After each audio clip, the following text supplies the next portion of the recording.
Hello friends, কেমন আছো তোমরা সবাই? আশা করি ভালো আছো। আর আমিও খুব ভালো আছি। আমি চলে আসলাম নতুন আরো একটা ভিডিও নিয়ে।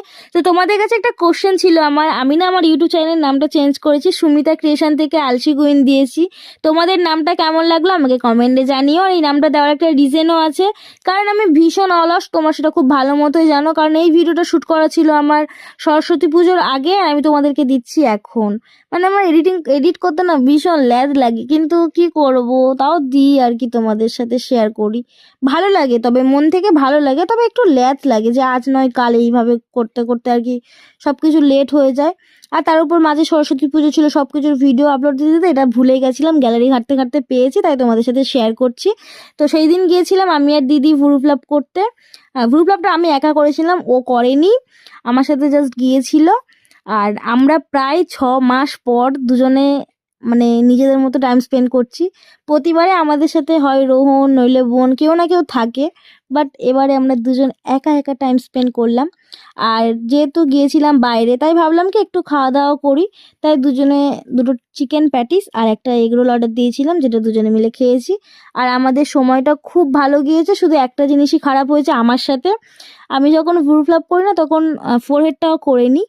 তো কি হয়েছে আমি না তখন বুঝতে পারিনি, তবে আমার ফোরহেড খুব জ্বালা করছিল, মানে একটা সাইড খুব জ্বালা করছিল। তবে আমি তখন অতটা কেয়ার করিনি, কারণ আমার সচরাচর হয় এটা, ভ্রু ফ্লাপ করার পরে আমার ভুরুর নিচ থেকে বলো উপরে সব জায়গায় খুব জ্বালা করে, খুব ব্যথা লাগে, আমি কেন জানি না। তোমাদের কি হয় আমাকে জানিও কিন্তু এটা। তো তারপরে না যখন বাড়িতে আসলাম তখনও অতটা বুঝতে পারিনি, তবে চারিদিক ফুলে গেছিলো। এবার জল দেওয়ার পর না প্রচণ্ড জ্বালা করছিল। তো তারপরে যখন পরের দিন সকালে আমি ঘুম থেকে উঠলাম, আমি আয়নার সামনে গিয়ে তো অবাক, আমার একটা সাইডের ভুরুর মানে কপালের ছাল পুরো উঠে গিয়েছে, সেই দাগটা আমার এখনো পর্যন্ত রয়েছে।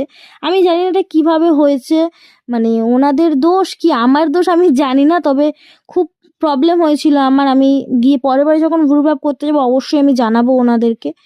আর তারপরে বাড়িতে আসার সময় একটা দুধ নিয়ে নিয়েছিলাম, আর সাথে নিয়ে নিয়েছিলাম ভাই বোনের জন্য দুটো চিকেন পকোড়া। আর তোমরা তো সবাই জানো আমি দুধ চা ছাড়া কিছু বুঝি না, কিছু মানে আমার কাছে সব কিছু ইনকমপ্লিট লাগে। আর তারপরে এই যে দুজনে পাগলামো করতে করতে চলে এসেছিলাম বাড়িতে।